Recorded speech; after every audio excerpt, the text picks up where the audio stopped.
యేసుక్రీస్తు పేరుట మీ అందరికీ నా హృదయపూర్వక ధన్యవాదాలు. ఈరోజు స్త్రీలలో గనురాలైన ఒక మహిళ కోసం ఈరోజు మనం ధ్యానిద్దాం. ఈమె ఎవరు అంటే బ్లాండినా. క్రీస్తు కొరకు బహు శ్రమలు అనుభవించి తన జీవితమంతా ప్రభు కొరకే అర్పించిన గొప్ప మహిళ. ఈమె పేరు బ్లాండినా. ఈమె జీవితంలో అనేక ఇబ్బందుల్లో నుంచి దేవుడు, ఆ యొక్క అపాయంలో నుంచి దేవుడు ఆమెను రక్షించాడు. ఎన్నో సింహాల నుంచి, కొరడా దెబ్బల నుంచి, అనేక హింసల నుంచి దేవుడు ఆ యొక్క బిడ్డని కాపాడాడు. ఈమె జీవితంలో ఏమి జరిగిందో మనం ఈరోజు ధ్యానిద్దాం. ఈమె ఎక్కడ పుట్టిందంటే ఫ్రాన్స్ లో లయాన్లో క్రీస్తు శకం 2వ శతాబ్దంలో ఆమె పుట్టింది. పుట్టిన తర్వాత ఆ కాలంలోనేమొచ్చో రోమా చక్రవర్తి అయిన మార్స్కన్ అనే వ్యక్తి ఆ యొక్క రోమా చక్రవర్తి కింద, ఒక రాజు కింద ఆ యొక్క ప్రాంతాన్ని పరిపాలిస్తున్నాడు. ఆ కాలంలో ఏమిటంటే యేసు ప్రభుని ఎవరైతే నమ్ముతున్నారో, యేసు ప్రభుని ఎవరైతే విశ్వాసిస్తున్నారో వాళ్ళని హింసించాలని ఒక చట్టాన్ని తీసుకొచ్చాడు ఆ యొక్క రాజు.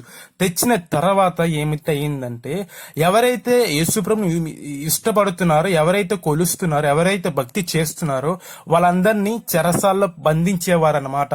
అంటే ఒక బందీ గృహంలో వాళ్ళని తీసుకుని వచ్చి ఒక బందీ గృహంలో ఉంచేవారు.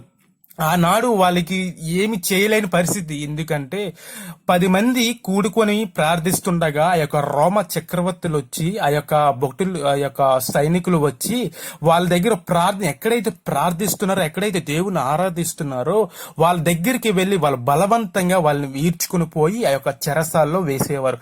అందులో ఒక స్త్రీ అయిన ఈమె పేరు బ్లాండినా.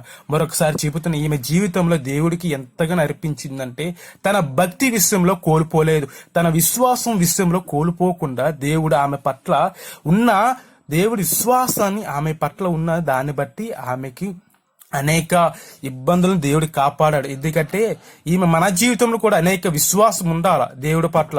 ఎన్ని సమస్యలు వచ్చినా, ఎన్ని నిందలు వచ్చినా, ఎన్ని వచ్చినా సరే ఆమె విశ్వాసం ఉంచింది కాబట్టి అటువంటి విశ్వాసం కూడా మనం కూడా ఉండేలాగా దేవుడికి ప్రార్థించాలి. అలాగనే ఈమె జీవితంలో కూడా ఈరోజు మనం చూద్దాం. ఏమిటంటే ఈమె చెరసాల్లో వేయించబడింది.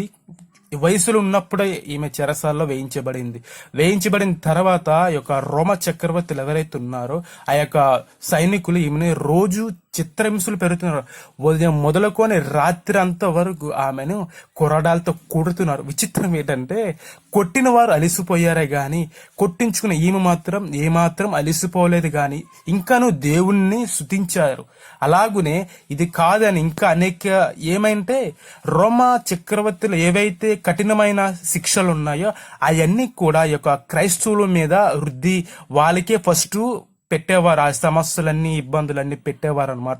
అలా క్రైస్తవుల్లో పెట్టిన తర్వాత ఈమె కూడా అనేక చిత్రహింసలు పెట్టి ఉన్నారు, కొరడాలతో కొట్టి ఉన్నారు. మరొక విచిత్రం ఏమిటంటే ఒక కుర్చీని కాల్చి, బాగా వేడిగా కాల్చి ఆ యొక్క కుర్చీ మీద ఈ యొక్క బ్లాండిన్ అని కూర్చోపెట్టారు. ఆమె కూర్చోగానే ఏమిటయిందంటే ఆమె కూర్చుని ఆయా మరుక్షణమే మళ్ళీ ఒక 5 నిమిషాలు 10 నిమిషాలు ఉంచేసి మళ్ళీ లేపేసేవారు. ఆ యొక్క కుర్చీకి ఆ యొక్క మాంసమును అలాగ అంటుకొని ఒక్కొక్కట ఊడిపోయి వస్తుంటే ఆ యొక్క బాధ ఎలాగుంటుందో మనం ఒక్కసారి ధ్యానిస్తే బహు భయంకరం. ఎందుకంటే క్రీస్తు కొరకు ఆమె జీవితాన్ని ధారపోసింది. అలాగునే వాళ్ళనే మాట ఒకటే, నువ్వు యేసు ప్రభును విడిచిపెడతావా లేకపోతే ఇలాగే మిమ్మల్ని చిత్రహింసలు పెడతామంటే ఆమె అనే మాట ఏమిటంటే మీరు నన్ను చంపుకున్నా పర్వాలేదు, నన్ను ఏమి చేసుకున్నా పర్వాలేదు, కానీ నేను మాత్రం దేవుడి కొరకు నిలబడతానని, దేవుడినే విశ్వాసిస్తానని మీరు ఎన్ని నన్ను చేసుకున్నా సరే అని తెగేసి చెప్పడంతో ఆ యొక్క రోమ చక్రవర్తులకి మాత్రం ఇంకా ఇబ్బంది కోపం వచ్చిందన్నమాట. కోపపడి ఇంకాను ఆమెకి ఏవెక్కువ శిక్షలు ఉన్నాయి అన్ని శిక్షలు వేసేవారు. అలాగునే ఇంకా వేస్తున్న కాలంలో ఆ యొక్క సమయంలోని ఒక థియేటర్ ఉంటుంది. అంటే జనాభాలు అందరూ కూర్చొని ఆ యొక్క థియేటర్ లాగా ఉంటుంది. దాంట్లో నుంచో సింహాలు, చాలా సింహాలు అక్కడ ఉగిలేస్తారు. ఈ యొక్క బ్లాండిన్ అని ఒక కట్టెకి కట్టేసి ఒక సిలువ ఆకారంలో ఆమెని కట్టేస్తారు అనమాట. ఆ యొక్క సింహాలన్నీ అక్కడ వెళ్తున్నాయి కానీ ఆమెకు మాత్రం ఏ హాని కలుగలేదు.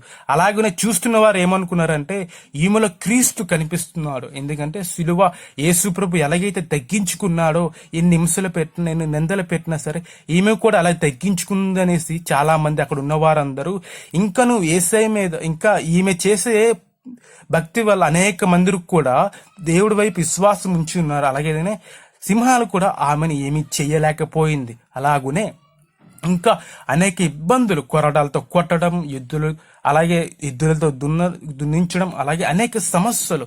అలాగే తన జీవితం అంతా ఒకటే అనేవారు, నువ్వు ప్రభువుని మర్చిపో, ఆయన్ని నువ్వు స్తుతించకూడదు, ఆయన నువ్వు ఆరాధించకూడదు, మేము చెప్పిన దేవతలను మీరు మొక్కాలని ఆమె బ్లాండినే కనగానే ఆమె ఏమాత్రం కూడా వాళ్ళ మాట అంగీకరించకుండా నేను సేవిస్తున్న దేవుడు గొప్ప దేవుడు అనేసి వాళ్ళకి తెగేసి చెప్పడంతో వాళ్ళు ఇంకా భయంకరంగా ఉండేశారనమాట. ఇంకా అనేక సమస్యలు ఆమెకి పెట్టేన్నారు. అలాగునే తన జీవితంలో అనేక ఇబ్బందులతో ఉన్నవారు ఉన్నారు.